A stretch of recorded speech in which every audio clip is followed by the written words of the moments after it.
We're on a collision course with the national championship, and the only variable is time. Because the train is rolling, so anybody out there, I can't tell you what's going to happen right now, but it's coming. Get on board or get out the way. You're listening to From the Pink Seats podcast of the State of Louisville Podcast Network. Now, here's your hosts, Jacob Lane, Matt McGavick, and Vince LeCoco. Welcome into a new series on From the Pink Seats podcast. Jacob Lane, Presley Meyer, Vincent LeCoco, Matt McGavick, the entire gang is here. We have got a lot to get into. The Louisville football season has been over for a month and a half now. It feels like it's been about a year because of all that's happened since 2022 ended with a new coach and a new scheme and all these new players coming in. But what we're going to do on this show is, if you've been listening for the last couple of years, you're aware at the end of the season, we go back and we look at the season that was, and we try to tell the story of how it came to its totality at the end of the year by each of the phases of football. So tonight we're going to talk offense with our good friend Keith Towbridge, former Louisville football tight end, played under Charlie Strong and Bobby Petrino, former NFL tight end that played for the Buffalo Bills and the Washington football team. Keith is a football junkie, and we are going to talk in detail about this offense. And yes, it is a Scott Satterfield-led offense, right? That doesn't really matter anymore at this point. Scott Satterfield is headed north on I-71 to the great city of Cincinnati, and it doesn't matter what he did anymore on this offense because he's gone. The bad man's gone, and Jeff is here, and we can celebrate that, and we can talk about how it impacts 2023, and we'll do all of that tonight on the show as we would. But we're going to talk about the details of the offense because 2022 happened, and there is a lot that could have happened better. There's a lot that could have happened worse. And so we're going to break all of that down tonight. Presley, give me one word that breaks down, that summarizes this offense in 2022. I would say the offense was perplexing. And the reason being because I think that they had all the tools to succeed. They had the tools to, as we'll get into a little bit, they had the tools to be elite, and they were average at best. And that includes having an offensive line that we would grade out really well, running back core that we would grade out really well, some different pieces on the offense that are incredibly talented. Ultimately, though, it was perplexing because they couldn't get it figured out.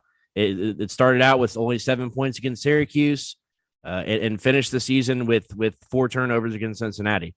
And everything in between, there were ups and downs, but ultimately it was perplexing that they just couldn't get with a 6-year quarterback who, is considered one of the better players in the ACC, and with some excellent weapons on offense, excellent offensive line, excellent running back room. Should have been much better than it was. And so we'll get into all that tonight. Perplexing, I think, is just the perfect word for it. We're going to break down the offense in totality tonight, as I said, here on From the Pink Seats podcast. We thank you guys so much for tuning in. And we've got a great series ahead here as we dive into the defense, as we talk to former players, as we get into some of the coaching details. And then, of course, we'll look forward to 2023 and other parts of the season of 2022. So a lot to get into over the next couple of weeks.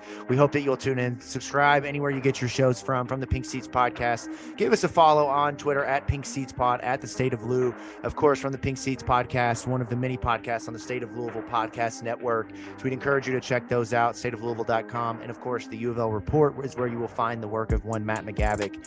Let's jump right into this episode. Keith Towbridge is going to join us. We're going to talk about Shaq-a-ronies. We're going to talk about offense. We're going to talk about the tight end position and have an interesting debate between a guy that was a fullback and a guy that was a tight end in college. So a lot is going to be in store for you tonight on From the Pink Seats podcast. Again, Jacob Lane, Presley Meyer, Vince LeCoco, Matt McGavick. Let's jump into this one now with Keith Towbridge.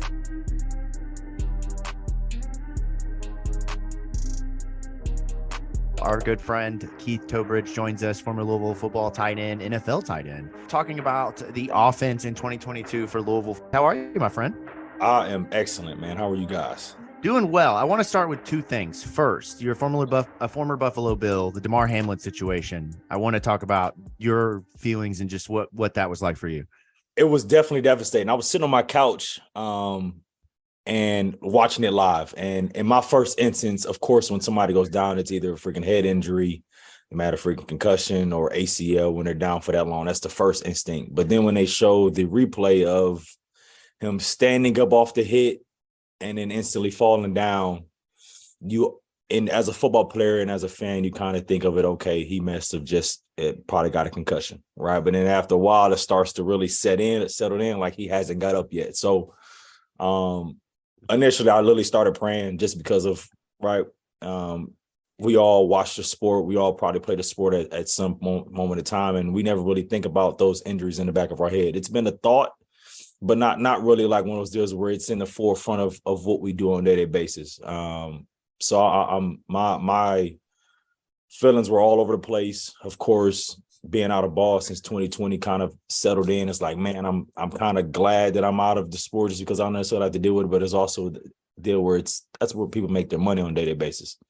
But I'm definitely glad that he's doing a lot better now. Glad that NFL made it a really, really big deal that entire week for everyone across, the NFL and the organization. So I'm extremely happy that he's back at home in Buffalo and kind of going through the test. And I don't know what's in store for him next. That's God's plan, but definitely grateful that he got up from that for sure.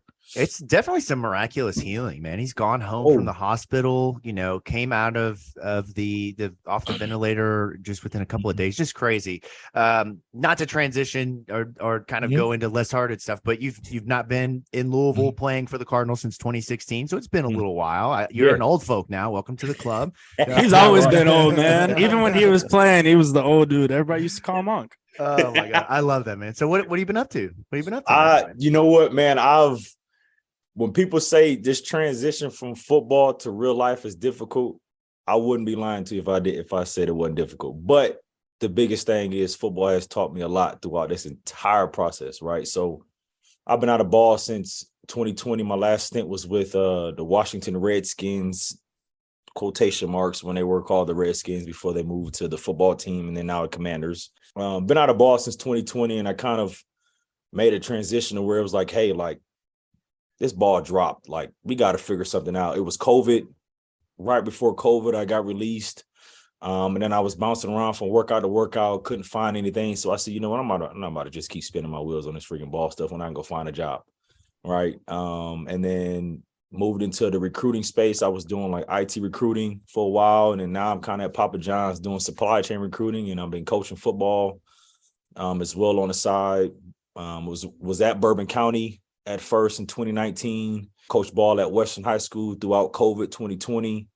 And then I've been at Cal for 2 years going on 3. So just coaching ball, man, and kind of making a living for myself here in this corporate space. So you're also doing, I know this because I was a part of it, but the Kentucky-Tennessee Future Stars game with Rico Hughes and those guys.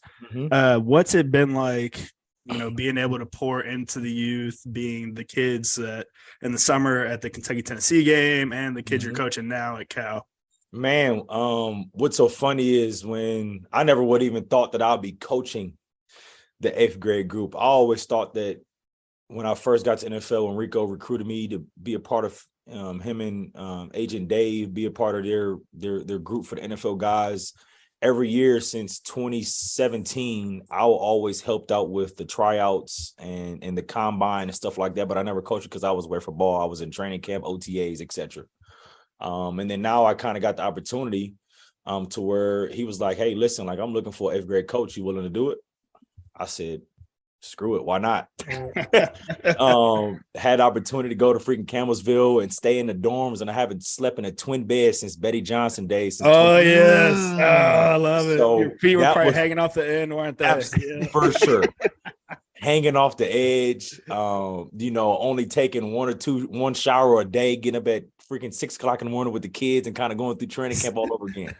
But man, it was definitely very challenging for the most part, just because you kind of it's kind of treated like an all-star game where you got 4 days to kind of give kids the amount of tools and amount of preparation, basically the answers to the test before the game on Saturday in 3 to 4 days. Right. So we kind of had multiple practices in the day, but it was extremely challenging, but it was also really, really good. Just kind of get the kids out of their environment on a daily basis, speak to someone else outside of their norm, and kind of just become one.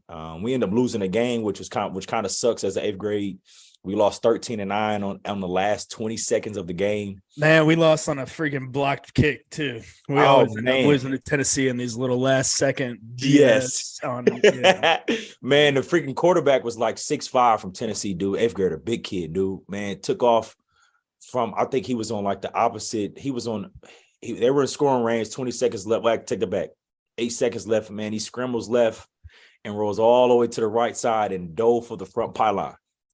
Scored a game. Mind you, the referees, this is the third game since 9 o'clock in the morning. It's 4 p.m. in the afternoon. They're trying ready to go. They're ready to go. So they called touchdown ball game. I said, oh shit. But no, it was definitely fun though. A bunch of the kids still see me to this day. Coach Towbridge, what's up, man? How you doing? So that always feels good. But outside that, man, it was definitely fun for sure. So you're transitioning to the Kentucky scene. You know, you've been here 10 years, damn near. Yeah. But you're a Toledo kid. Yes. I spend a lot of time in Toledo, blue collar town for sure. Absolutely. So how did that Toledo upbringing kind of mold you into the person that you are?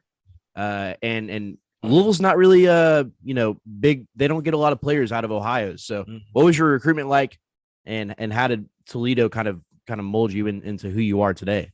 Absolutely. So when we talk about blue collar is technically Kentucky too at the same time. Crossing the borders is easy. It's only an hour and a half difference from Louisville to Cincinnati. But it's 4.5 hour difference from Toledo to Louisville. So I've kind of got the slang now. As you guys can see, I sound country now instead of sounding like a city boy. So just imagine that transition. You're putting dips in, drinking beer. You got a pair of cowboy boots. Yes, I just bought me some cowboy boots 2 years ago. So I'm shooting deer. I'm doing all types of stuff. You had to coaching in Bourbon County. Yeah, there's no going back now. There's definitely no going back now. But man, you know what's so crazy? What motivated me throughout my entire college career, bro, was the fact that it was only maybe 4 Ohio guys on the team when you got a bunch of down south guys from all over the country, right?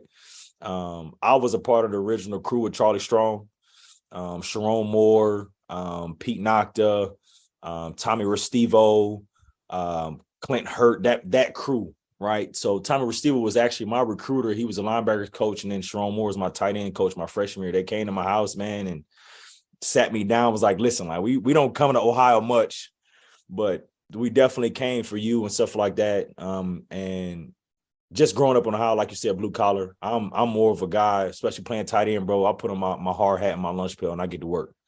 And that's kind of what my motto has been my entire career. Construction worker, hard hat, lunch pail, steel toe boots, let's get to work.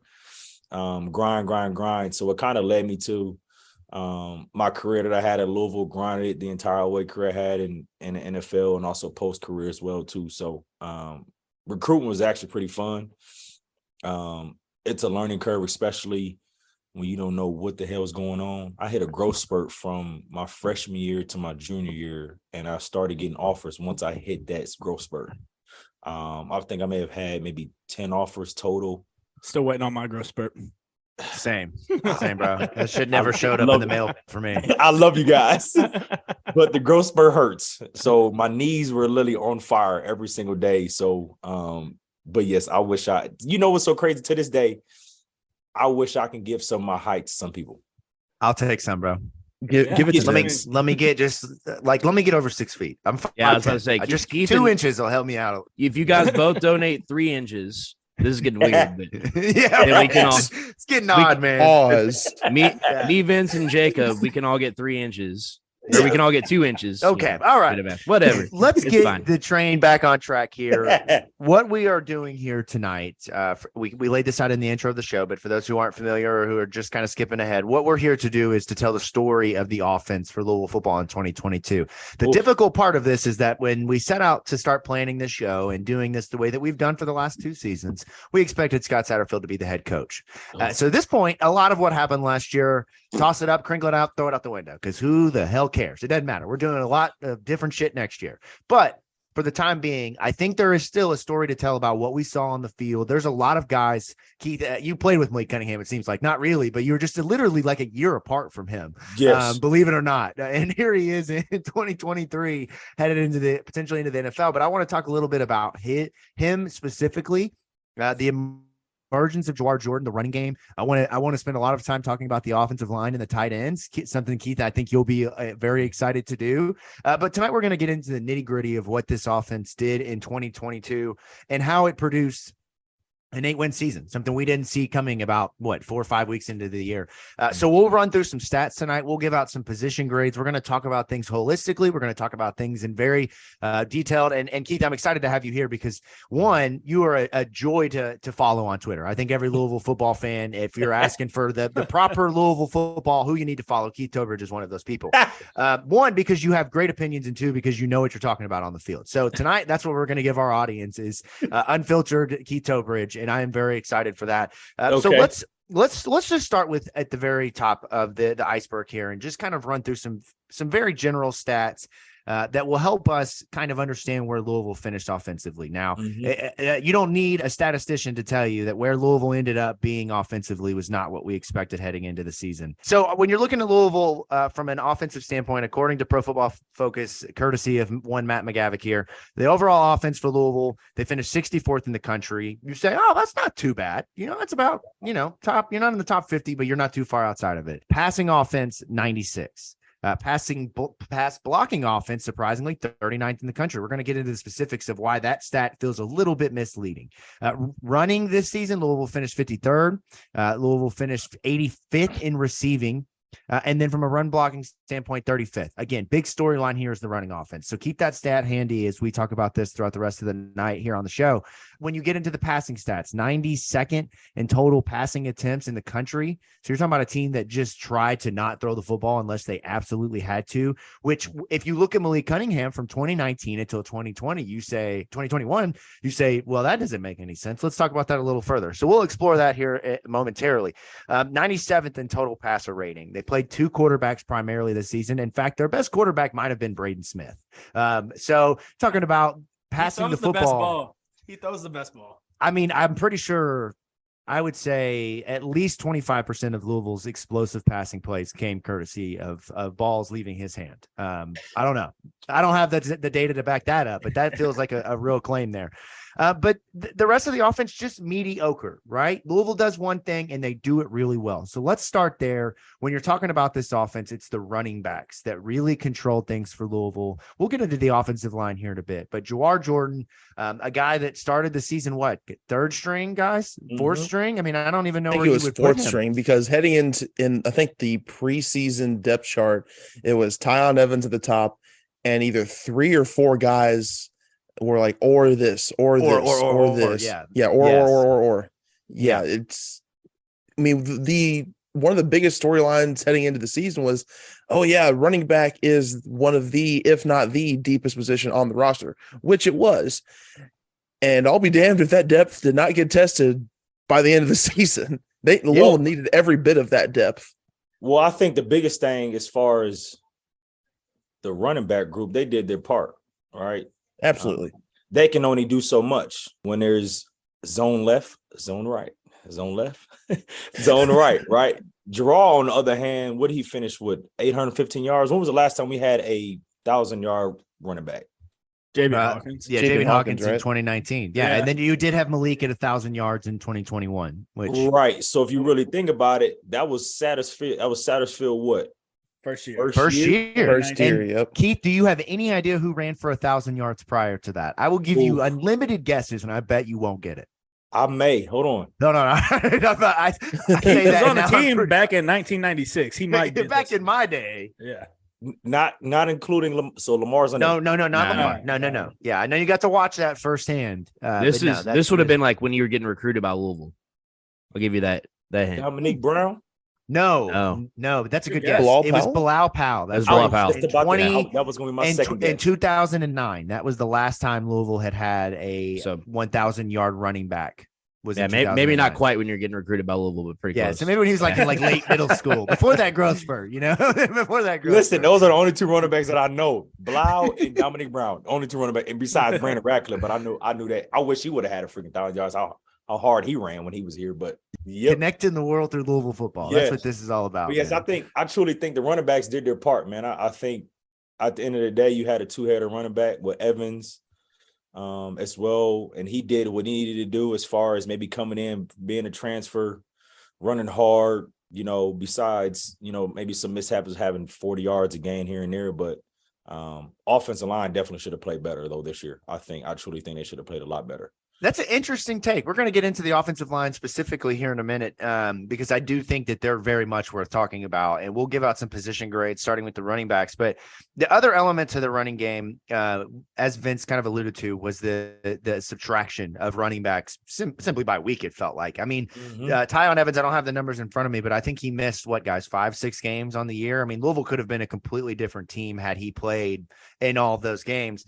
Then you're talking about Jalen Mitchell is hurt very early on in the season and then leaves late. Trevion Cooley, looked like he was going to be the guy there for a little bit. But it eventually comes down to Jawar Jordan, Mo Turner, and those two guys have, how this relates to 2023 have really set the foundation for what this team can be. And what's really cool about both of them is they could play in a variety of different offenses. Would y'all agree with that? I mean, Jawar's going to come in and he's going to have a different role next season, but you talk about a guy who displayed a lot of skills, catching the football, running the football, blocking. I mean, he did everything that you could ask for from your starting running back. And this is a guy that's 4th string and headed into the season. I mean, what more can you ask for? I think that, the catching game is something that, isn't talked about enough. Those two guys, Jawar and Mo, specifically did an excellent job in the passing game, something we haven't had for a while. I mean, Hawk wasn't really looked at much in the passing game. Rad, even whenever you were playing, Keith wasn't looked at much in the passing game. Just having that threat there in the flats or even just over top of the ball is just pivotal. And then catching it too. It's wild. Running backs have the worst hands on the team. It's like the ball goes straight through their hands and hits them right in the face mask every time. I don't know what it is. They can't catch. But I think there's a good opportunity for this running back group, especially with the new ad that they just had, the kid from Wisconsin. What's his name? That's a name Guerrero. I'm not even going to try to pronounce. It's Isaac Guerrero. Okay. No, you definitely had that one wrong. Oh, what was it? Isaac Guerrero. Confident coming into there's an N. There's an N in there. Well, I'm gonna just call him Isaac. Isaac G. There you go. Isaac G, baby. Yeah, so I'm gonna just call him Isaac. But with him, especially being in Wisconsin, being a thumper, all right, that can also be your first and second down back, short yardage back, guy that need to go and get you 3 to 4 yards, and then you can bring in Jawar, who's really, really good, especially a kick returner, but also. Well, actually, just real quick, Keith, Isaac's actually probably going to be one of the faster players on the team, because I know looking at it, because I had the same reaction as you looking at his build, because he's 6'2", 200 plus. I'm like, okay, he's a third down back, he's a short goal line yardage. Like, look at some of his tape from the past season, and I know someone in Wisconsin, I talked to him about it, and he said he's one of the fastest players on the team. I'm like, hey, he's got wheels. Yeah. And he's like a wide receiver. Watch him run. I was about to say, he had a 1,600 yards receiving in high school as a wide receiver. So he's definitely you decided to go to Wisconsin? They don't throw the ball in Wisconsin. Yeah. I listen, I don't know if he was. I'm assuming he was a wide receiver recruited as a running back is what I'm assuming. But something along those lines.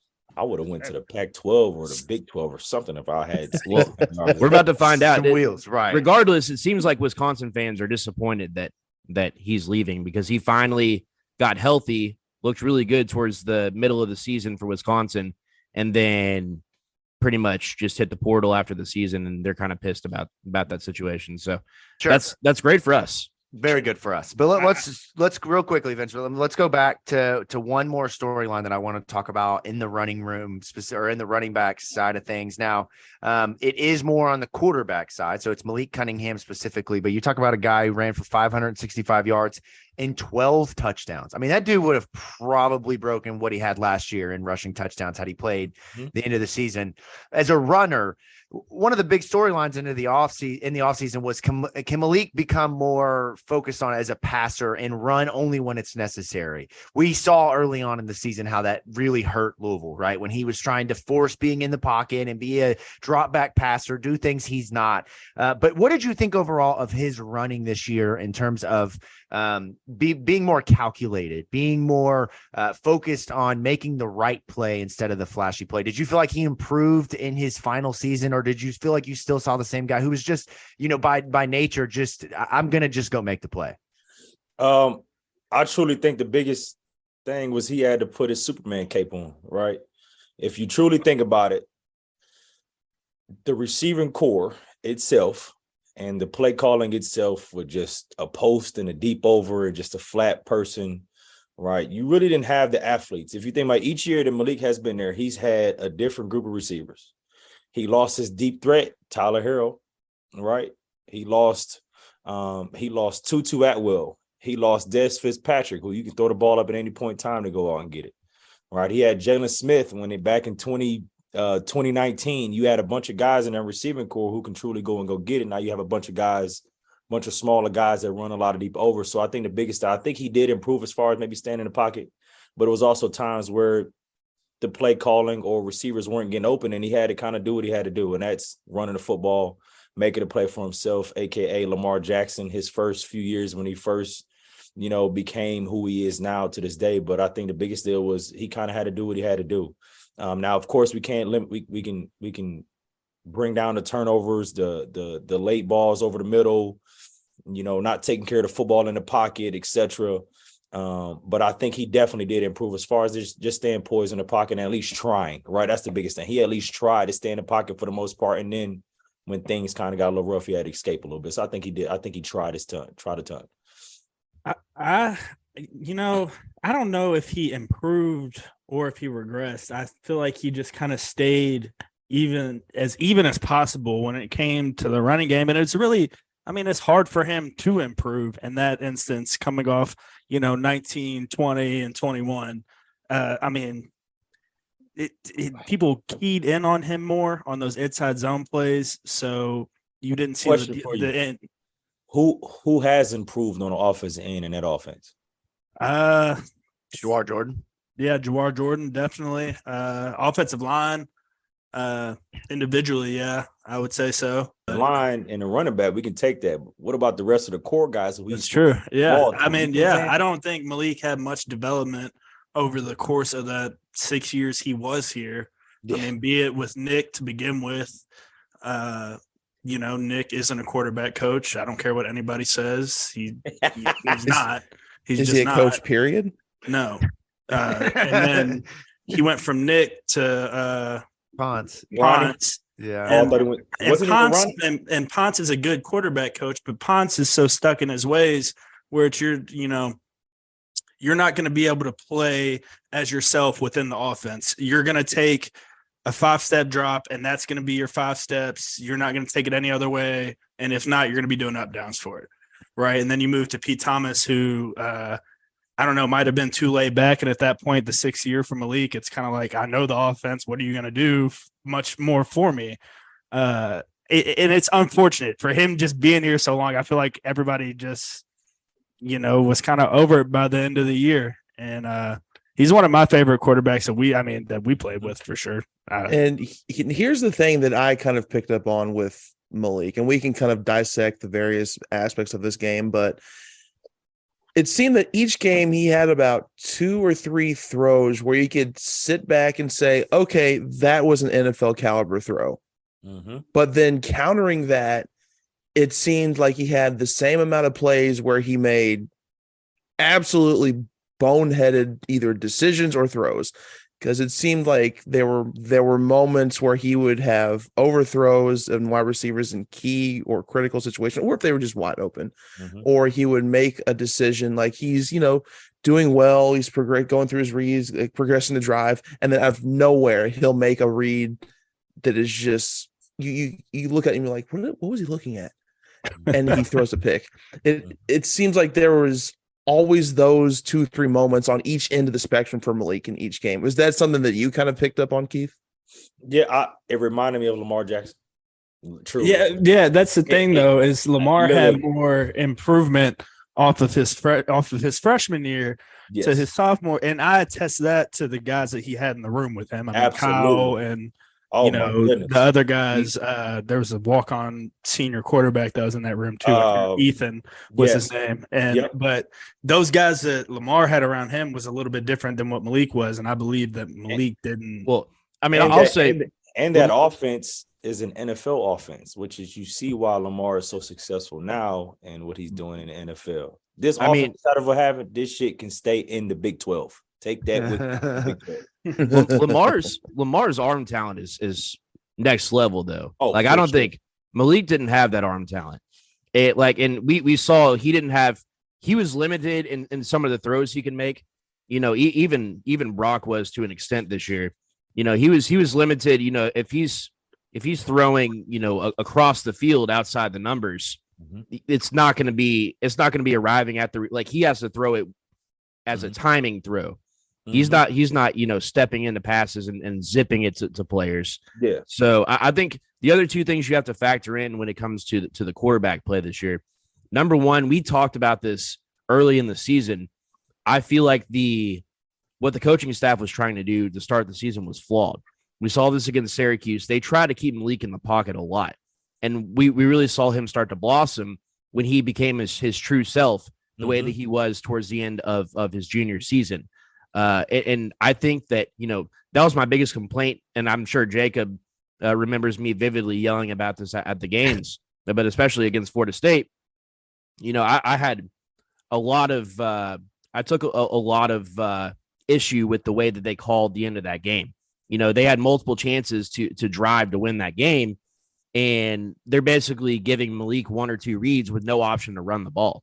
And I think that was a seriously flawed concept, especially when you consider you have no wide receivers that can get separation. And that's the other point that I wanted to get to as well.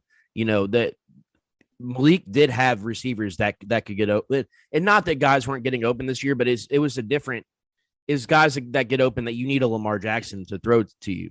You know, it was like a Tyler Hudson open is like you throw it in his vicinity and he has a good catch radius. So he's going to, you know, he's going to be able to bring balls down, but an Amari Huggins, Bruce, he still has to more work towards those timing throws. So I think there's just a difference in the way that they were calling plays, and it wasn't playing to his strengths, especially early in the season. I feel like they didn't play to what Malik's strengths were, and that's running the football. And, you know, on those deep crossing routes, those are timing plays more than anything. You know, I think that's something important to keep in mind, that I just feel like it was a conglomeration of things. You didn't have the wide receiver talent. The play calling wasn't there. And Malik, you know, it wasn't utilizing what he brought to the table the best. And that was the disappointing part to me. And when the offense started to turn, you know, as the season progressed, they played more off the running game, and they allowed Malik to use his feet more often. So I thought that was the big turning point in the season. Final thing on the running backs, position grades real quick. We don't need to go in. We've explained ourselves in a lot of ways, but for the sake of putting this together quickly, let's put some grades out there for the running backs. For me specifically, I'm going to go A- because of the fact that when you're looking at that position as a whole, even if you include Malik Cunningham, they produced when they were called upon. They carried that offense. There was no passing offense outside of Tyler Hudson. This offense was all about the run game. And finally, they figured out how to call it in most situations. There was a lot where they couldn't. But overall, I felt like these guys did what they needed to, like Keith, like you said, when they were called upon. Yeah, for me, it's an A.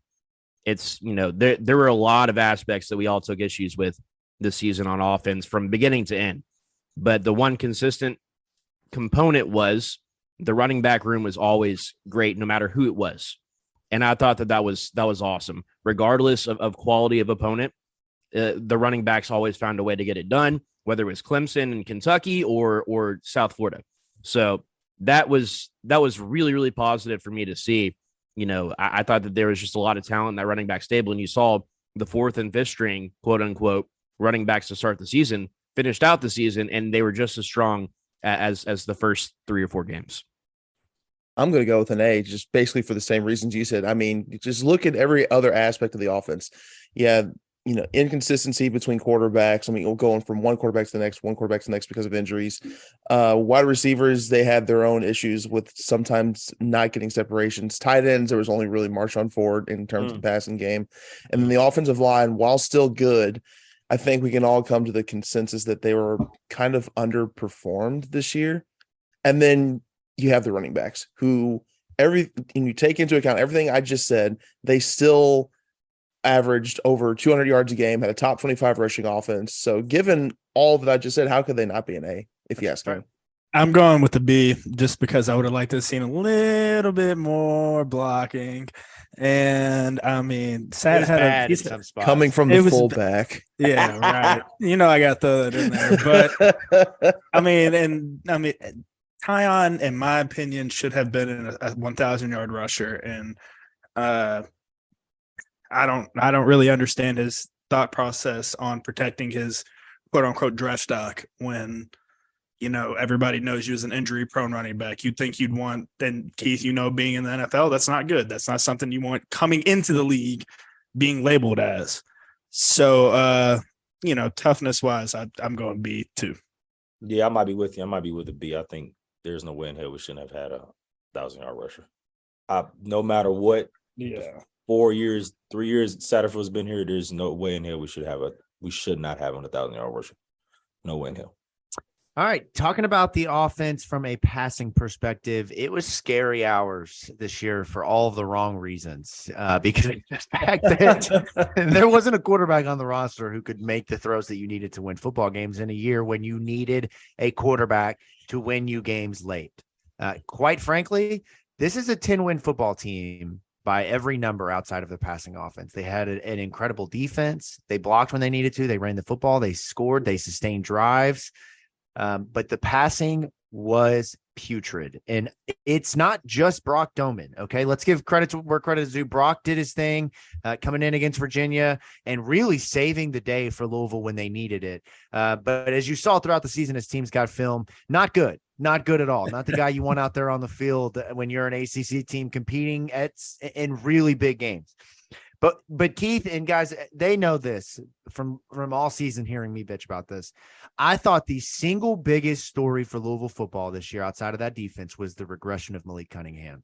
And I mean that in the basic throws that you expected to be made. I can go back and pinpoint some passes. These guys we argued about it throughout the year. I thought he costed this team games by not making basic throws. And in a lot of situations where a guy who is a 6-year senior, you'd think he'd be making those throws. But overall, the big difference in this team was the deep ball. Okay.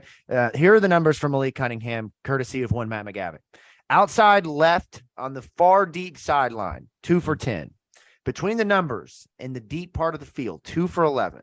To the outside right, he did his thing, 50%, 6 of 12.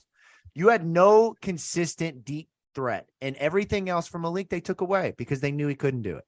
And when they did give passes to him, I felt like he was in his own head. At times we talked about him sticking his foot in the bucket. The footwork was horrible. These throws were just, I don't know who taught him to throw like that. It was more of just trying to make the play. But I felt like for the first time, you can pinpoint in his career where I think that he should have been better. I think in a lot of points, he's really carried Louisville football. The interceptions in 2020 were one thing. But this season, from a passing perspective, it just was, in my opinion, a letdown from what I thought we were going to get starting the season. And if you ask me, I don't even think it was all his fault. I mean, given all the reasons you just listed, he shares some of the blame, but a lot of the play calling, I mean, it seems like we're beating a dead horse for the umpteenth time over the last 4 years, talking about football in the Satterfield era. But a lot of the times, just the simple scheming of the passing game was what was not there. It took until the Virginia game when they put Brock Doman in the game to actually have an intermediate passing game.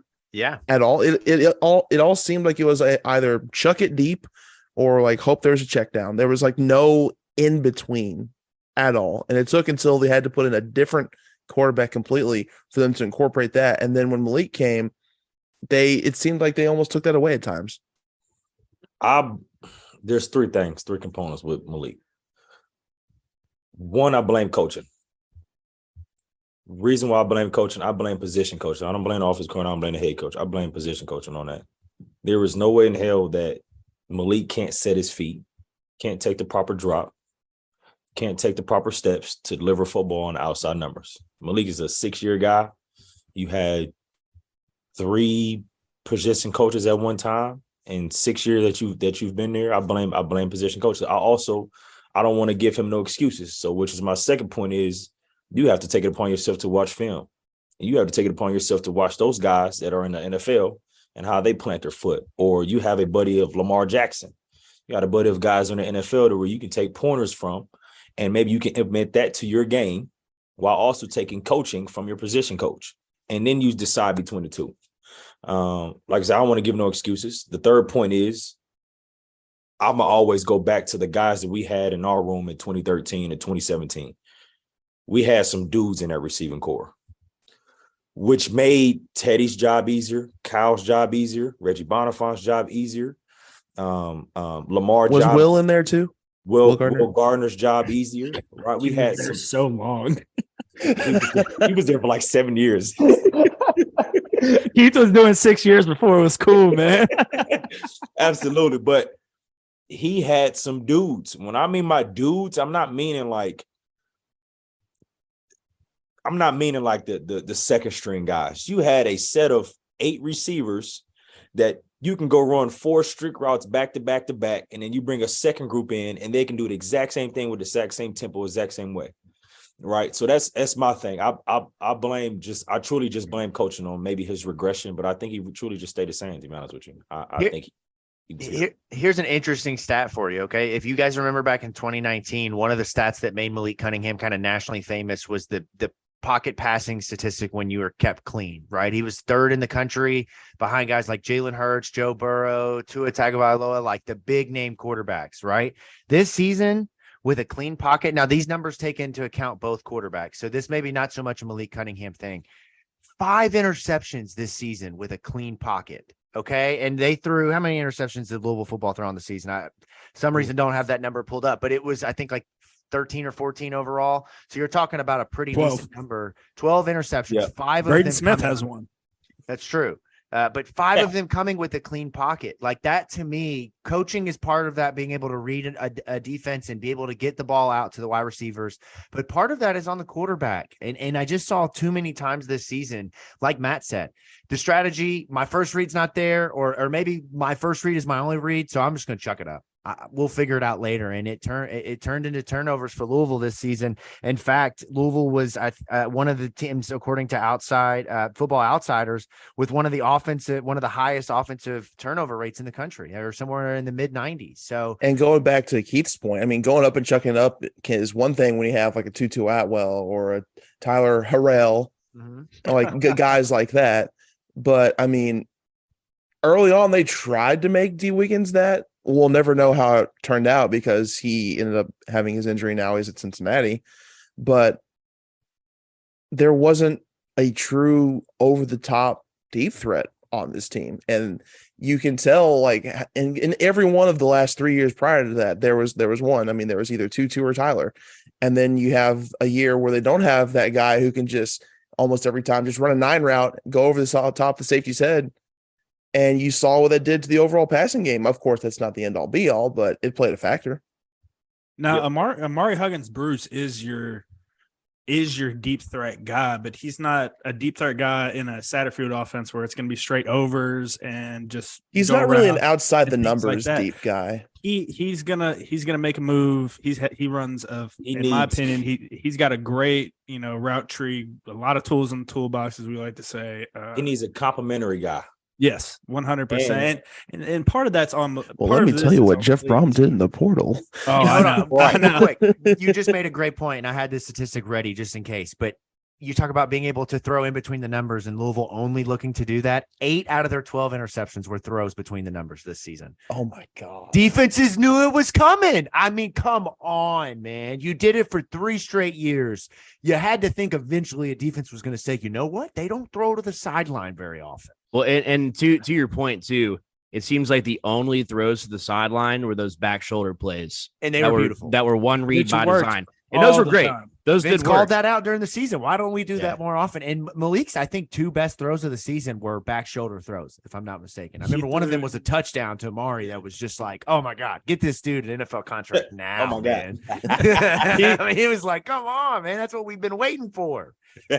He needs to work. Keith hit on it a little bit fundamentally, though. Jacob, you touched on it too. We touched on it all throughout the season. His footwork just isn't there. It's not at an NFL caliber quarterback. Malik doesn't know how to navigate the pocket well. He can get away. He can avoid defenders well. He can scramble great. But in terms of being able to step up into the pocket or step left, step right, laterally, keeping your shoulders square downfield, eyes downfield, and being able to deliver the ball, it's just, not up to an NFL caliber, which I'm sure that's what he's going to be working on this offseason. Oh, for sure. Going into the draft.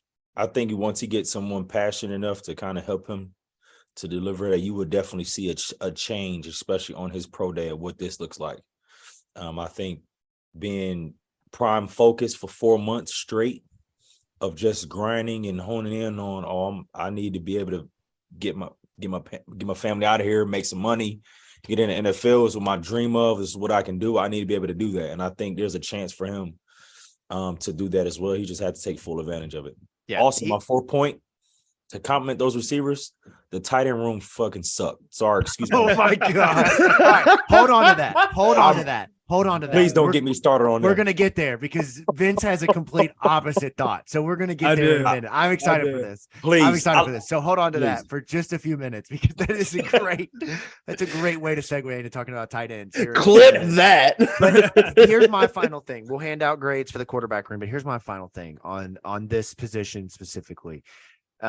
Each year it just felt like it was like, okay, the 2019, you have the great passing offense, but your defense sucks. 2020, your defense is better and your passing offense they throw the ball away like it's nothing. I mean, just interception after interception. 2021, you're back to kind of defense is really good at times, passing offense is really good at times, offense is really good, but no one's consistent, right? In 2022, it was set up to where if Louisville just sustained the passing offense of 2021, they win 10 games. That's simple. They have one of the best defenses in the country.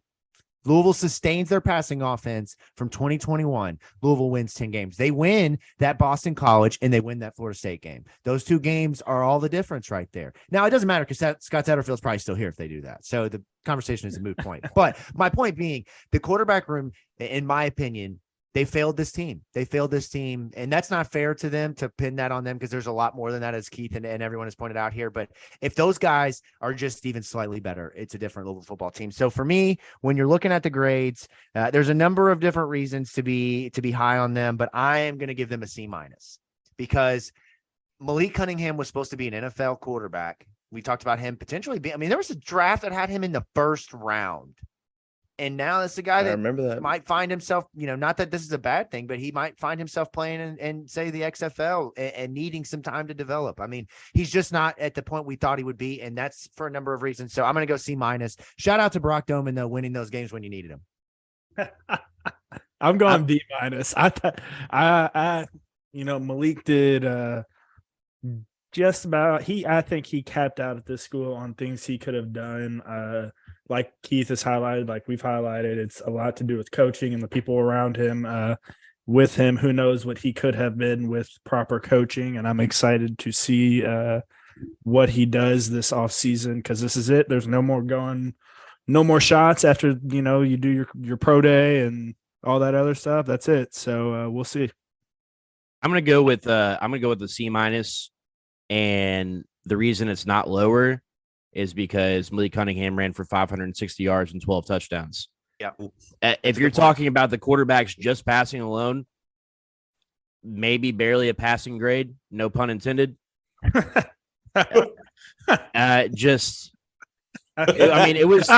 hate you. It's the most That's disappointing, the most disappointing position group of the season. And I mean, maybe Keith's going to go in about why it's the tight ends, but I'm so excited for this. I mean, to me, like when you have a 6-year quarterback, you expect to have a leader. You expect to have somebody that's making obvious steps forward. And like, I didn't feel like, and again, I know we'll get into the wide receivers, but like, I felt like you needed a leader. You needed somebody who is going to be able to step up and do their job. And you didn't get that from the quarterbacks this season. And it hurts me to say that because I love Malik. Like I loved Brock, but like ultimately that's what, like Jacob has insinuated, that's what cost you the season. The defense, and we'll get into that too, was incredible this year. So, I mean, that's kind of where I stand on that. If they weren't decent running the ball at the quarterback position, then I don't know if you even get a passing grade. Yeah, I'm going to go with a solid C. Just basically kind of rehashing all the previous points with Malik. I mean, he did some good stuff. He did some great stuff, especially with his legs. But then you sprinkle in some not so great stuff, whether that be by his own fault or coach's fault. And then even with Brock, I mean, he did win the Virginia game. He did win the NC State game, but red flags came up in that NC State game. And then by the time the Kentucky game came, they had film on him and he looked bad. Like the film was out on him, like the film was out on Evan Conley. I give it a B. Only reason why I give it a B is because Malik did, again, what he had to do with the people that he had on his team. But if you take Malik Cunningham off this team does not win 8 games. No, not even close. Not even close. Right? So, but I give it to Brock as a backup quarterback. You did what you were supposed to do. You went 2-2 this season as a backup? Yep. I think. Yeah. No, 2-2 as a season as a backup. No, I think it was 3-1. I was gonna say I think it's 3-1 actually. Who had a better backup quarterback career? Him or Kyle Bolton? Cal, absolutely. He beat Kentucky, man. Yeah, for sure. Kentucky. Yeah. But the thing is, as a backup quarterback, you're supposed to come in and do that. Yeah. AKA, which is why Teddy Bridgewater and a bunch of these backup quarterbacks in NFL, you sit out for being a backup. You come in, you're supposed to be backup. You're supposed to keep your team up above 500. Well, right? I would counter with this when you say if you didn't have Malik, then maybe they win 5 or 6 games or something like that, right? Mm-hmm. But by the same token, I would also say if you had take an average ACC quarterback and put him in Louisville's quarterback room, what's the most average ACC quarterback this year? Sam Hartman? I don't know. Average. Sam Hartman. Sam Hartman's a product of his system. We can get into that another time, but I don't know. What's Matt's? We'll find out next year, won't we? Phil Jerkovich. We will. Phil Jerkovich. Phil Jerkovich. Yeah, my boy Phil. So if you take Matt's guy, Phil Jerkovich, and puts him in Louisville's system, does Louisville win 8 games? No, no. That's the way I equate it. Maybe they don't. But Malik was accounted for 9,600 passing yards. Yeah. And 4,000 rushing yards in his 6-year career. And Malik is probably the most winningest quarterback in Louisville history. You take Malik off of the quarterback room number 1 spot these last 6 years, they don't make it. No. Past 7 games. No, but we can still all agree that this season, when your defense plays the way that it should, he's just slightly better, and it means a lot of difference in what the end of the season looks like. All right, let's talk about the tight end room because I'm excited for this. I'm excited for this. I'm excited for this. Yeah, just lead off with Keith. Yeah, before I hand the microphone over, I would not be doing my job correctly if I didn't just hand the microphone over and let the former tight end talk about the tight ends. But let me just give some stats here. Marshawn Ford does finish second in receiving on this team with 33 receptions and 434 yards, 3 touchdowns. He finished first in receiving, if I'm not mistaken, in 2021. So not necessarily the first year in 2019 where he scores 7 touchdowns and, he does all these big numbers things to make you think he's going to be destined for greatness, but he does improve year to year with just being an all-around better player, right? But here's after that where it gets things kind of fall off. Your next tight end on the statistic chart, Dwayne Martin, 1 catch, 22 yards. After that, Francis Sherman, who started him and Des Melton split, I would say 50-50 starting games this season. Francis Sherman had 1 catch for 13 yards. Shout out to our boy, our from the pink seats NIL athlete, Isaac Martin, but 1 catch, 2 catches, 11 yards, and a touchdown. And a touchdown. Josh Lifson, 1 catch, 9 yards, and a touchdown. Des Melton. You talk about the biggest disappointment on the team. Des Melton might be the biggest disappointment on this football team. 1 catch for 8 yards as a redshirt sophomore who's supposed to develop. And you guys remember what Ian said before the season? He had all the tools to be the next big tight end for Louisville. So, Keith, let's hear it, man. What we got? Sorry. Shout out to Marshawn Ford, though, for taking his opportunity and running with it. I'm talking about full speed sprint. Grateful for him. Former walk-on, earned scholarship guy, number 2 tight end here in Louisville freaking history, receptions, receiver yard, touchdowns. Freaking phenomenal. I'm taking him out the picture. That tight end room's got awful. just flat out. For me, and this goes to Malik, and it also goes to this coaching staff. If Malik doesn't, he had the players, the guys to on the outside to make something happen. But if your tight end room isn't productive at all, there was no way in hell that you were able to be successful in a room. If you think about all the quarterbacks that Lamar had, even myself, I was an average tight end, but my sophomore, my junior year, I was very productive with the guys we had in our room. Right. My senior year, you had Cole Hicatini, who had 40 catches for 700 some yards, 11 touchdowns, whatever it looks like.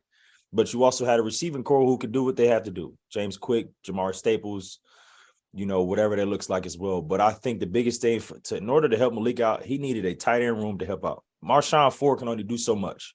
Marshawn I'm not trying to talk about the man's height, but he's decent size. I don't know how tall he is, maybe 6 foot. 6'2". Yeah, 6'1", Yeah, 6'2", 6'2", 210. 6'2". He gets to the NFL, he's going to be a move H-back, fullback. Reminds you of freaking Pittsburgh Steelers, Cam Hayward's brother, 83, Will Basham, the kid from Buffalo, Morris. He's going to remind you of a move guy H-back. But if you think about all those guys in the NFL, you have a complimentary tight end. We didn't have no complimentary tight end. If you think about it, for us, Cole Hicatini and myself, we were 2 complimentary tight ends. If Cole went out, you knew for sure I can get it done on a productivity aspect. But the past few years, we haven't had any productivity outside of Marshawn in that second tight end group. You play with Stanberry? Weren't you and Charles? Oh, even better. Yeah, I was gonna say that's a good combo right there. I remember you even better. Charles Stanberry, us 3 guys. Oh, there was no way in hell if the receivers couldn't get it done. You knew for damn sure us three can get it done. To go back into the vault of earlier in the season, there was an episode where I pointed out to you guys, there's plays where Louisville has 2 guys on the field as pass catchers that they're not getting the ball. The ball is not, again, shout out to my boy Isaac. Isaac's not getting the ball, and Josh Liston, Francis Sherman, Des Melton aren't getting the ball. So then you're talking about, again, it just makes the job easier for the defense of being able to cue in on those skill position players. And when Satterfield talks about these guys aren't getting separation, it's not telling the full story of what's going on the offensive play. Because again, Keith just pointed out, you got 2 guys that are really not doing anything other than being 6th and 7th offensive linemen essentially in this offense. So Presley, go ahead. Yeah, I mean, and just to chime in on that as well. Back in the day, man, there's some ballers on those Bobby teams. Gerald Christian was another one. I mean, Charles Stanberry. I always forget about Charles Stanberry, but do you remember the back of the end zone touchdown catch from Charles Stanberry? I think it was his first career touchdown. Miami. Man. It was the first game of ACC against Miami, the blackout night. Yes. And then the other guy that comes to mind. I mean, what was the guy's name that was a baller that had to leave the team? Oh, Kamari Avery. Yeah. Kamari Avery.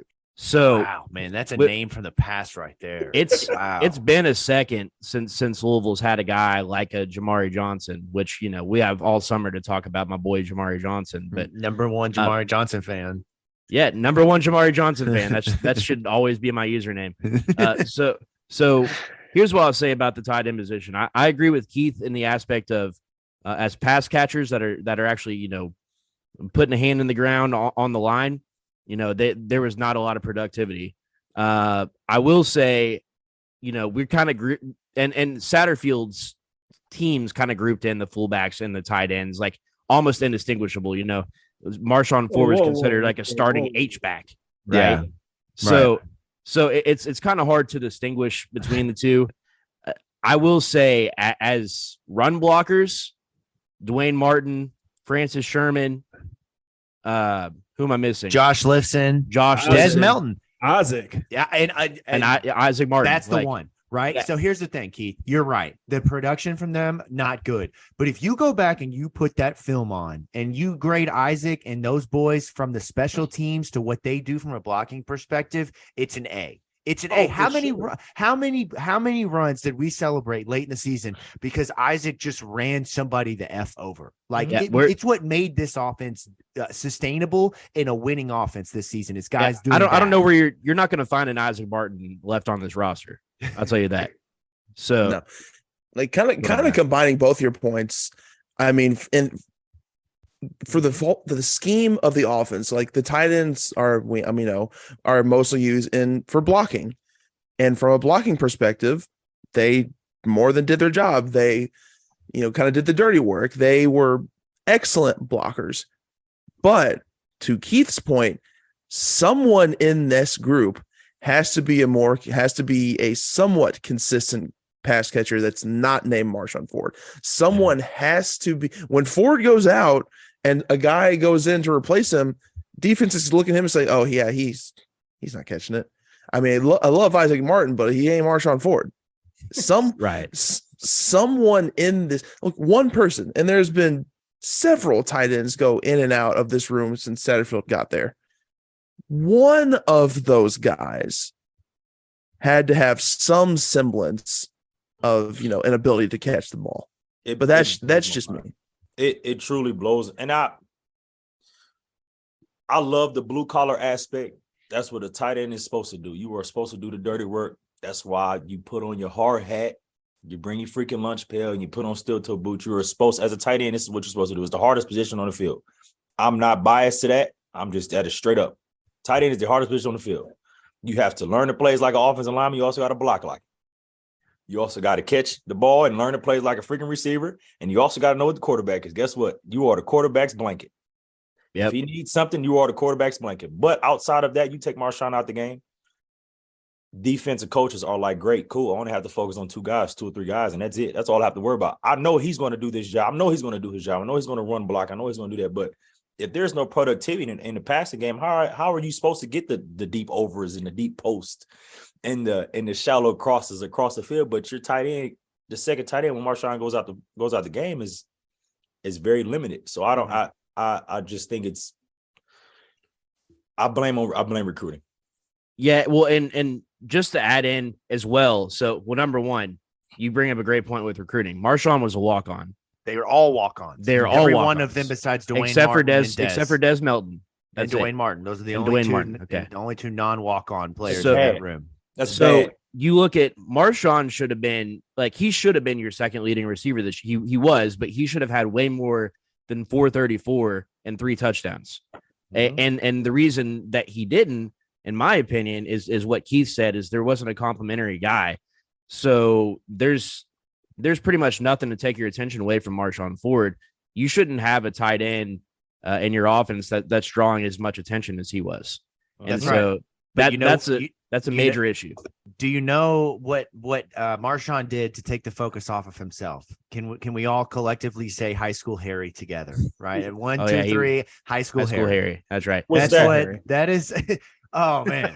Do you want me to explain this, or should I try to take a stab at this? It's a bluff block. Yeah, it's a bluff block, man. It's just you act like you're going to give him one right in the chest, but you those outside zone plays. He's reading outside linebacker, safety, and he's going to he bluffs. So all season long we called that the high school Harry. That's what Coach Brewer used to call it, Gunner Brewer, the old wide receiver. But my thing with this group, right, and my grade for them is an A.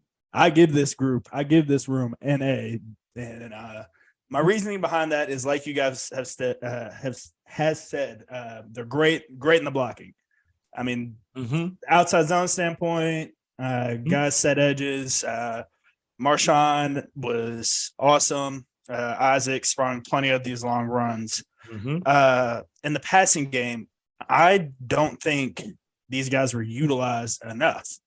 I blame more coaching and Malik than I do the players themselves. Dwayne Martin was a finalist for Mr. Football in South Carolina. I mean, in all reality, he should be a better ball player than Ford was as a sophomore or a junior. He has just as much skill. Why would you not utilize him as such? Isaac doesn't have the best hands, so why put him in on these passing downs when you can utilize Dwayne and Marshawn at the same time and legitimately have 2 passing threats out there instead of saying, "Oh, Marshawn's tired, let me throw Dwayne in now." You know what I mean? Have both of them out there on the field at the same time. And I don't think Malik necessarily trusted, nor did he look enough for these other guys. I mean, there were plenty of times where a Francis Sherman would be open for 5 yards. Why would you not take those 5 yards? That's always been the knock with Malik, is he throws too many picks and he throws the ball deep too much and he's throwing BS up. He's never looked for the check down guy. He's never looked in the flats for your running back. That's been our big harp on him since I've hopped on this show, Keith, is he never looked in the flats. And that's why Jacob will say to this day, Javian Hawkins did not get drafted. That's true. But I've got a stat for you. In the flat, at least if you're talking about going sideline to sideline, Malik threw 4 passes this year, sideline to sideline, behind the line of scrimmage. That is an offensive flaw from the coaching right there. My point, go ahead. So think about this in the red zone. We all bitched about the red zone and how mundane and not creative and boring the red zone offense was. Well, if you go back and watch the film in 2019, we were running things before Marshawn Ford was this big blown up name. We were running things with 2 tight ends where it was they called the formation dagger, Keith, where it's a pistol set and they have 2 tight ends, the H-backs on both sides of the quarterbacks, right? And I mean, they run the inside zone based off that, so he can either give it if the end plays Malik and the option guys, or I mean, if he crashes down, he's handing it off. Right. But the play off that is Malik's, almost wanting to go towards that end because now he has 2 options. He can either hit Marshawn on that first option or hit that other guy coming around on the second spot. And I don't think we ran enough of those plays in the red zone with motions off of them behind them, those flyback motions where we could have Amari Huggins Bruce in the backfield for those not screen pass, but that pitch almost. Right. It's just so. I basically feel like the tight ends were underutilized. I don't think it was more on them. Should they have done more in the passing game to get open? Yeah, I'm sure they should have. But I put a lot of it on the coaches. I really do. I was going to say, I'm going to give it a C+. Reason that I'm not a little bit higher on it is similar to Malik, with Marshawn being your primary target. I expected a lot more production out of him this season. We talked about why that really didn't come to fruition. But yeah, I mean, I think as playmakers, you needed a lot more production from this offense than basically 500 yards of receiving from the tight ends. Yeah. I'm going to go with a C+. I mean, the only reason it's not lower is because Marshawn Ford. Now, granted, he probably could have been more productive, but that's probably more so due to scheme and other various factors and whatnot. And like I said earlier, I mean, they did great when it came to like serving their roles in the offense as it pertains to blocking. But someone else has got to catch the ball consistently. Someone's got to. So I'm going to go with C+. Yeah, and I not to pile on. I mean, I think that they could have done much more, but they blocked, right? That's the thing for me. Those guys were asked to block, and that's what they did. And Marshawn could have done more, but he did enough to be obviously the second leading receiver. So I'm going to go B-. I think that encapsulates a lot of it, but they definitely should have been better, man. Should have been better. All right, let's move on quickly here to the wide receivers, the position that Scott Satterfield liked to, I think, personally criticize the most this season. You do with that what you will, but a guy talking about each week, these guys can't separate. We can't get we can't get anybody open.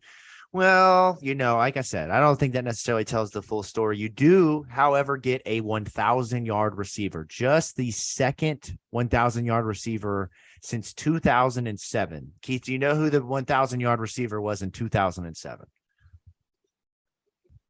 Oh, I love this game, man. Quizzing former Louisville football players would be. Can I get 2 answers? You do your thing, man. You need a hint? I got you. Whatever you need. Of course, I'm gonna say nah. It wasn't no. Don't say Dion. I was gonna say Dion. Dion was way before that time. Yeah, Dion was Mario Ureta. No, but you're close. His teammate, Harry Douglas. Yeah, okay. I was gonna say it was one of those. That's a good two. guess, though, man. Yeah, that's a really good guess. Game. Yeah, but you had we talked about this a lot in the offseason of you have Tyler Hudson come in.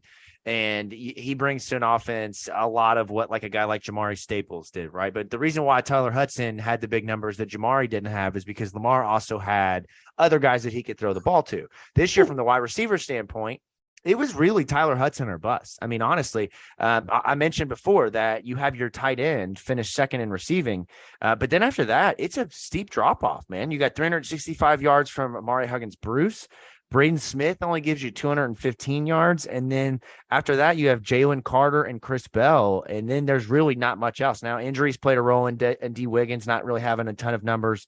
And then obviously, other guys just didn't see the field. Josh Johnson, Chance Morrow. But the receivers, I know you don't have your big play guy, but I just expected much more out of this group that included so many veterans. I mean, quite honestly, they just weren't good enough in a lot of ways.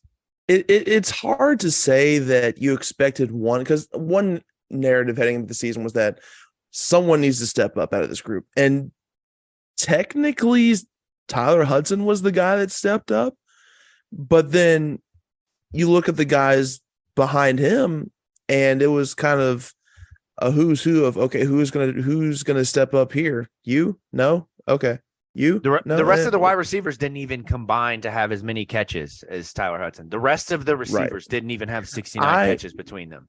I was extremely disappointed in the lack of usage that Amari Huggins-Bruce got, because he's displayed his flashes of potential on numerous times over the last couple of years, and the staff just kind of didn't treat him like he's a good option or a solid option in this passing game. That's the one that pisses me off the most, Matt, is them underutilizing Amari Huggins-Bruce. There's no reason that, I mean, God, it's just going back to what I was saying with the tight ends. It's on coaching and not putting the guys in the right situation to succeed. Like, just put him in, give him the ball and put him in space, scheme him up, like, just do something. I mentioned this just a few minutes ago. You talk about the screens outside behind the line of scrimmage. I would count probably 5 to 7 games, maybe even more, where teams did that 8+ times to Louisville. Louisville didn't even do that 4 times on the entire. They did that 4 times on the entire season. Throw screens behind the line of scrimmage to wide receivers. I'm certainly not Sean McVay. I mean, we saw what the tunnel screens did against Louisville in the Kentucky game. We saw what they did against Louisville in the Syracuse game. I mean, it's all season long. That's been one of Louisville's biggest bugaboos, was tackling those and stopping those behind the line of scrimmage. But I mean, when you have a group of Keith, let me ask you this: as a coach who coaches on the offensive side and having, I'm sure, working with offensive coordinators, they're asking you, what do we need to do from a game planning standpoint to get these guys open? You would come to them and you say, look, we don't got a lot of speed. Okay. Right. Tyler Hudson, he can run and he can get open, but it's mostly because he's smart and he's got great hands. Chris Bell looks like a truck out there running at wide receiver. He's a young kid. You got to get him the ball, but you got to do it the right way. Amari Huggins-Bruce, fast. You would come to them and you would say, we need to do something to get them the ball to let them make plays, or we need to adjust to get them the ball. Satterfield talked all season about how they couldn't get separation and never did anything about it. Maybe stop running long routes. I don't know. Maybe that's what you do. But as a coach, does that not frustrate you when you see so much skill, but you see them just not even being remotely utilized? That's like putting 95-year-old Sally at Walmart, who should be a greeter, at the cash register. It didn't make sense, right? You know what I mean? Handing out the stickers. Right. Sally should be handing out the stickers at the door when you come in, not at the cash register. Mm-hmm. So there's 3 things when I think of this. One, I think it takes a very, very, very, very creative offensive coordinator with the roster that he has to get 2 individuals to football. When you are a run-heavy zone offensive coordinator and you are a play-action post deep over type of guy, it takes a creative type of guy to do so. Satterfield, of course, wasn't there because of the unproductivity of Amari Huggins-Bruce. Tyler Hudson, of course, even though he had 1,000 yards, he had to get it where he had to get it at. He only had 2 touchdowns. That's crazy. Right. So it takes a very, very creative guy, but you also got to think about that running back room was deep. The offensive line room was deep, which is why it was a lot of productivity in the offensive line and running back room. Secondly is, with that being said, with the productivity in the receiving group as an offensive coordinator, you need to be able to put your guys in situations to be successful, AKA, if Amari Huggins-Bruce is an outside receiver, you need to have a formation to put him in a slot, because sometimes they don't press the slot. The slot normally has a free release to go do whatever he wants to do, AKA James Quick. That's his money all day, Keith. That's to T right there. That James Quick, right? Braden Smith, you also need to treat him like Tutu Atwell, to where you condense his split. Instead of putting him outside of numbers, you condense his split and you may have put him on the top of the numbers, and that may force your cornerback to bag up a little bit, right? Or you go to stacks and bunches where typically they normally they press the point, but then they also play 1 or 2 off the other 2 guys, and stacks and bunches can turn into post routes, can turn into meshes, can turn into to whatever you want to call it. You can still be able to run exact same post over concept, just out of stacks and bunches. Stacks, you can kind of force the guys and spread the entire field out, right? And then you get the numbers in the running game to be able to run outside zone, inside zone, motion guys, still be able to run screens from all the way out there as well. So it takes a very creative offensive coordinator to do so, to get those guys to football. And I don't think they did that. I don't think you've seen neither one of those guys in jet motions or orbit motions around or screen. I don't think you've seen it. That bothered me a lot this whole season. You didn't. The first 3 weeks, it wasn't even there. It was not even there. In Vince's game notes, the first 3 weeks, you counted how many times they ran motions pre-play. Yeah. I mean, we made the joke all year long, Keith, that Satterfield listened to the show. Like, that's how he made adjustments, because it would be like Vince would call it out, and the next week they'd start doing it. We'd be okay. The thing is Keith, we've been not hating, but like just calling a spade a spade. Like, Malik was not that great this year passing the ball. And I believe part of that is because he's probably not getting a good read pre-snap. I mean, a quarterback it's because you're putting everybody in the freaking box. I can't read it either. You put everybody in the box. Exactly. And those stack formations and all that, non-existent this year. That was non-existent for whatever reason. Blows my mind. Like Keith said, you can run your entire stuff. You can bunch everybody up and run everything the same. Like, I just had a thought. Can you imagine like a Cincinnati fan stumbling upon to this podcast episode? Yeah, good luck. Good luck. I hope they do. Can I give you guys the best stat of the night right here? Are you ready for this? Don't let us down. All right. In games in which Chris Bell had a catch for Louisville football, the freshman wide receiver, 6'2", 220-pound wide receiver as a freshman, Louisville was 4-1 when Chris Bell had a catch. The only game in which Chris Bell played and did not have a catch was Clemson.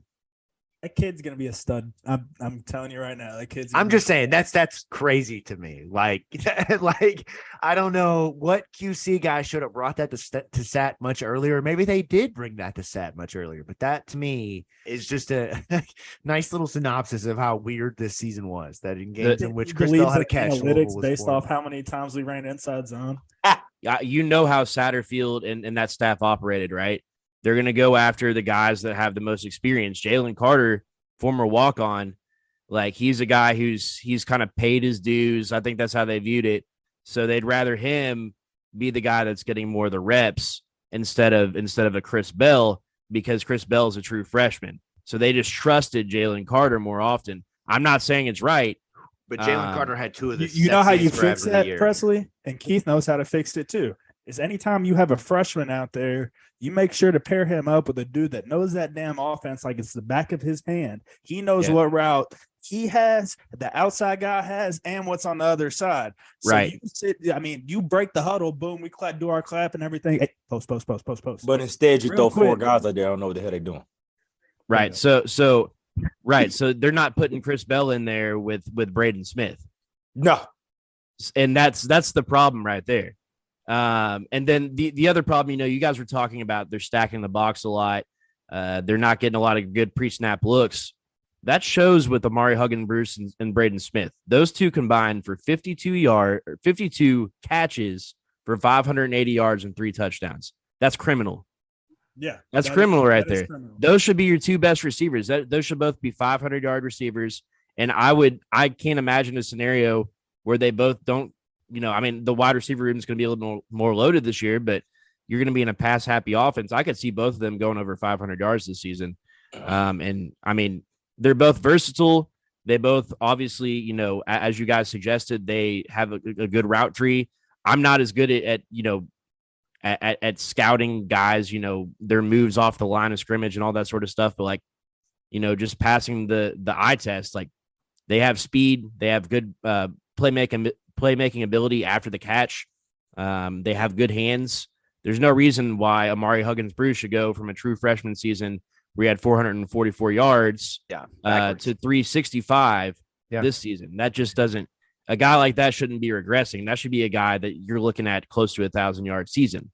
And I think that based on him, the way that he was, talking in post games and interviews and how he's posting on social media and stuff, this is a guy that he's staying at Louisville because he expects to be the guy next year. And I think he should be. Should be. And not to mention Braden Smith heading into the 21 season was going to be wide receiver 1. And since then he's now granted 21, he had the injury to deal with.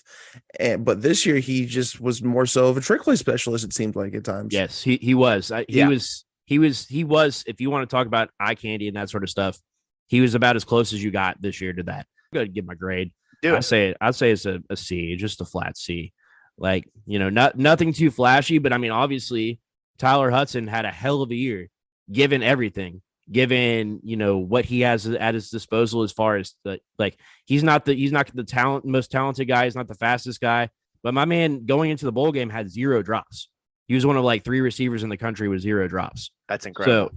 So he had a hell of a season, should have had way more than 2 touchdown catches. And it took an incredible play in the Kentucky game to even get there.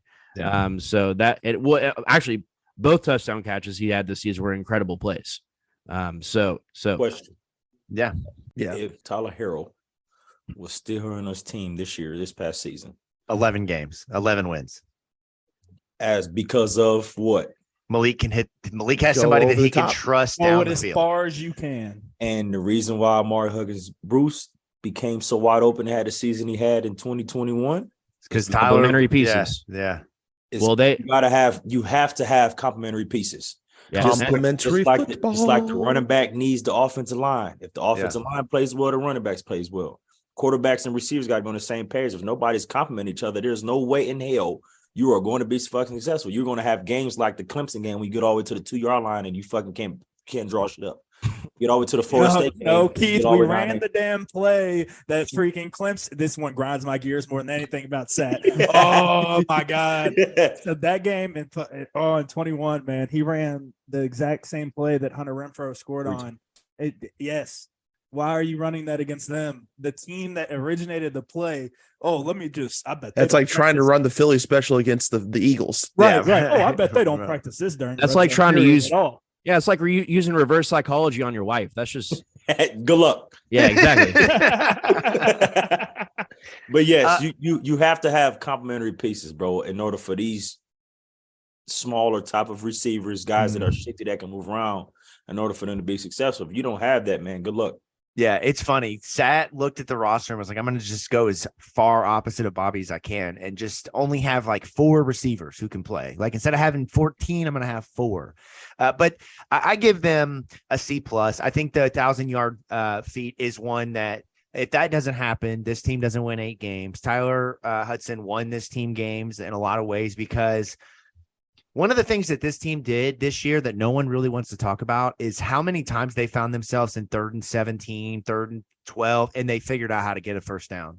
And Tyler Hudson would come up with big play after big play, and he would break arm tackles, and he would get the extra yards that you needed to win and do what you needed to do with that bad passing offense. So I think you could give them a D. Like if you gave them a D, I wouldn't blink twice. I'd say you're right, because outside of Tyler Hudson, everyone else was just not very good.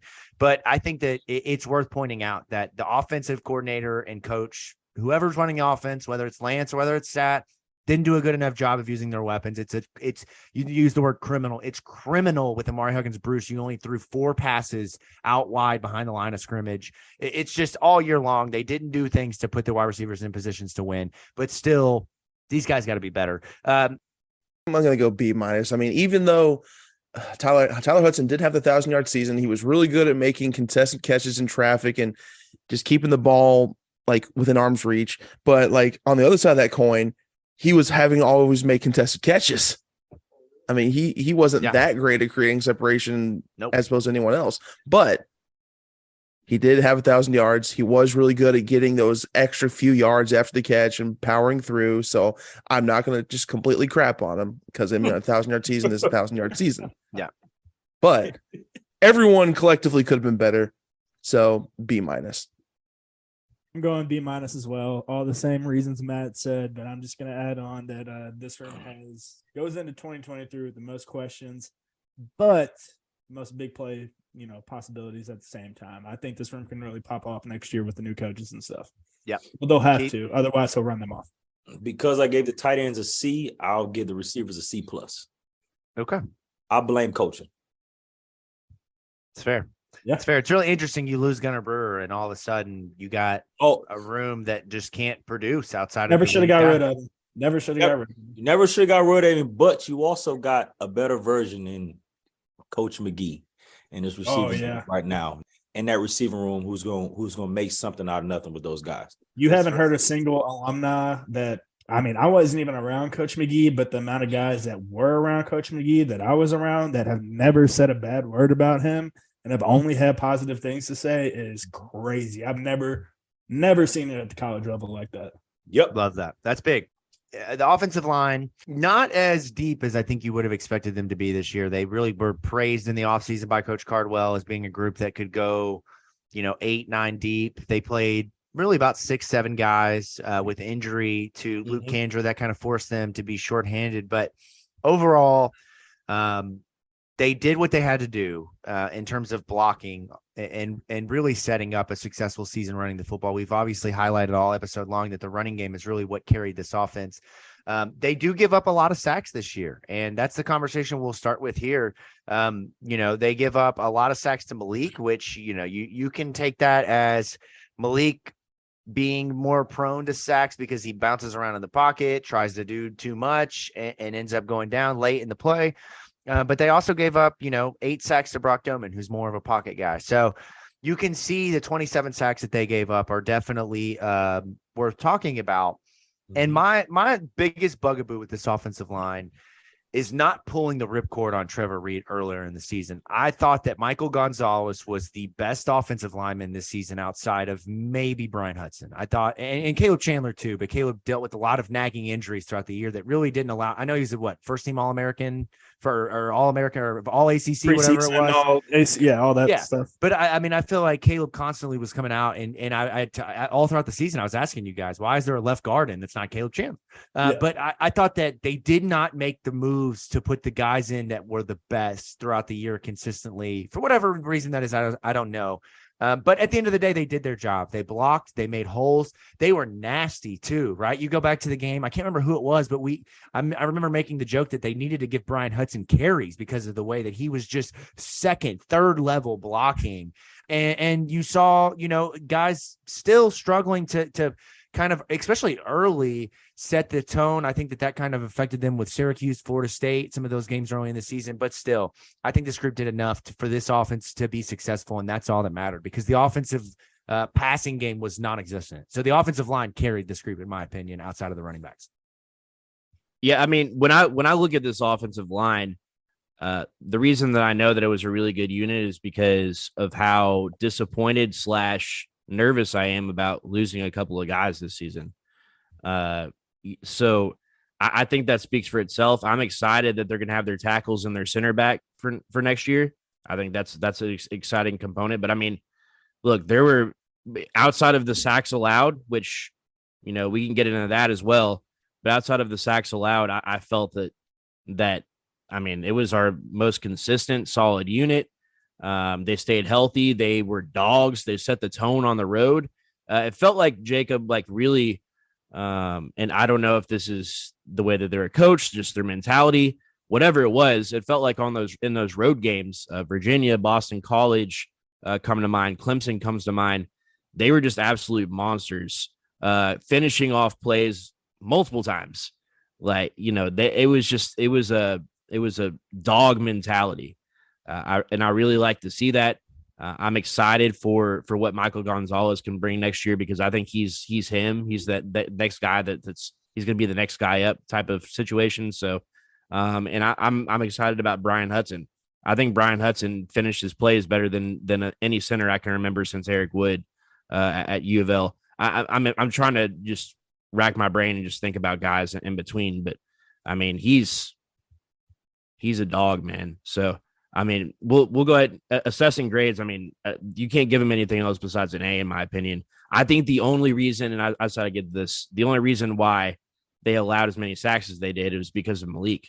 When you have a mobile quarterback like that, he's a guy that's going to try to make more plays instead of throw the ball away. He's responsible himself for 10 to 15 sacks.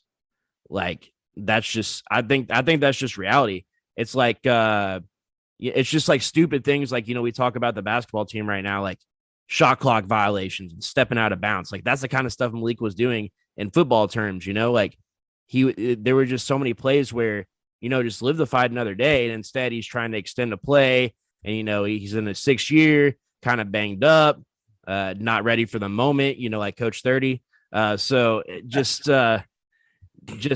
I think there were really like 10 to 15 of those sacks can be contributed to Malik not doing his job and not necessarily the offensive line. Run blocking was an A+ this year. Run blocking was amazing. As we talked about, the running backs, no matter who it was behind center, the running backs were dominating. And part of that was due in part to the offensive line was getting great push. So I was really impressed with the way that they performed this year. Obviously, hats off to Caleb Chandler. We're going to miss that guy. And yeah, I can't say enough great things about the offensive line this season. Yeah, Keith, one thing I'm interested in your perspective of, one of the things I really admired about Jerron Christian when he was the left tackle at Louisville on those teams was if Lamar moved, Jerron was moving. Like they were getting to be able to move that offensive line because they had an athletic left tackle. Now, Trevor Reed is athletic as they come. Vince doesn't need me to tell you that he can do a backflip. Like that's the true measure of success. That's it. That is his measure. It's big time. Correct. Keith, like, don't feed this. Don't feed I mean, this. if you could do a backflip, what can you not do? Exactly. If you put him in Pete Nocta's shoes, put Jacob in Nocta's shoes. I'm recruiting all the backflip. We'd have a team of gymnasts out there. No, but I mean, how important is that to be able to move your line as your quarterback like that moves? I mean, that seems crucial. I think it is extremely crucial. I think with the way that our defense played this year and the fact that that offensive line got to go up against that defensive line every single day gave them by far the best chance at being successful on Saturday nights. Right? Being athletic as a tackle is extremely good. I think being athletic, especially being able to move around when Malik moves around and be able to kind of, shield off blockers from getting sacks, etc. It plays a ton. I think how many sacks did this offensive line let up? 27. 27. So I'll take out of those 27, I'll probably give Malik 10 of those. Yeah. Right. I give Malik 10 of those because he's moving around the pocket, trying to make something out of nothing. He should have threw the ball away, etc. Right. But the other 17 of those may have been, I'll give maybe 7 of those to covered sacks, as they call them. Cover sacks where guys aren't necessarily getting open in the back end and Malik's just sitting in the pocket for a certain amount of time and boom, there comes a sack. Right now, but I truly think that offensive line might have been one of the better offensive lines we had. It's been a veteran group if you think about it. Yeah, that is a veteran group of offensive line that we had. The guys who played at least 2 to 3 years of maybe 4 of actual college football. Right, that's truly what I think, but they also may have regressed because guess what we do as an offense? We run the football. Yeah. We don't pass the football, right? So there's nothing that'll give them the opportunity to at least pass set, get chip blocks. Like I said, it takes a very fucking creative offensive coordinator to help out this offensive line and to help out this entire offense. I didn't see not one chip block from the running back or the tight end. I didn't see not one pill block from the offensive guard when the freaking defensive end spins back and you're supposed to tee off on it. Right. But outside of that, I think the offensive line played well. I think it's an A. I also think it's an A because if you look at it, that offensive line took pride in their jobs. I think the offensive line took pride in their jobs. So the fact that when Malik went out of bounds, guess what they did? That you see the entire offensive line group run out of bounds to go pick their man up. Yeah. When the running back's 10, 15 yards down the field, guess what you see? You see the offensive line hustling down the field to do what that takes. That's a tone setter, and that takes some grit to necessarily do so. So that's what up downs will do to you, man. Yeah, make your ass run down the damn field. Absolutely. All right, what do we got? Grace perspective. I'm going with an A-. I'm gonna keep it short and simple. You guys have already hit on all the damn points, so way to go, guys. They went over the 2,500 yards this year rushing. I'm going A-, just for the fact that they gave up those 27 sacks. Excited for this group in 23. It's gonna be tough to fill the loss of Caleb Chandler. Gonna miss him. Wish him best of luck, coming forward in the NFL draft. Yeah, I'm going to go A-. Run blocking, chef's kiss. Fantastic. Love it. Pass blocking, good. Did give up some sacks, but, all things considered, still pretty good. Yeah, I'll go A. I think this group set the tone in every single way for this offense, especially post Boston College. This team became aggressive. They became angry. They wanted to Marshawn Lynch you. They wanted to run through your face over and over again. They set the tone. They weren't necessarily the most fundamentally sound team. They committed a lot of penalties, especially early, but this group at least fought, and they were dogs, as Presley said. I'll give them an A. All the way around, we got A's for the offensive line. That's going to wrap the show up tonight. We appreciate you all for tuning in to the first week of our season in review of the 2022 season. Again, Scott Satterfield is gone, so a lot of this, take it for what it is. But this gives you a perspective in a lot of ways of why the season ended the way it did and why this offense was what it was throughout the year. Appreciate you guys for tuning in. Subscribe to the podcast anywhere you get your shows from the Pink Seats. Follow us on Twitter at Pink Seats Pod. Keith, give them the Twitter handle where they can follow you. If you're not following this man, you need to do it right now. Keith, what's the Twitter handle? It's at Coach Towbridge 1. I'll probably change it every 2 weeks anyway, but right now it's at Coach Towbridge 1. So there you go. There's the follow that you absolutely need to include on Twitter there. We'll be back next week. We've got 2 great guests. Keith Wynn. We're going to keep the Keiths rolling here. Keith Wynn, wow. Dave Skull, Biggest Biscuit will join us. Excited to pair those two together. Again, subscribe to the podcast from the Pink Seats anywhere you get your shows. State of Louisville Podcast Network. Until next week, go Cards.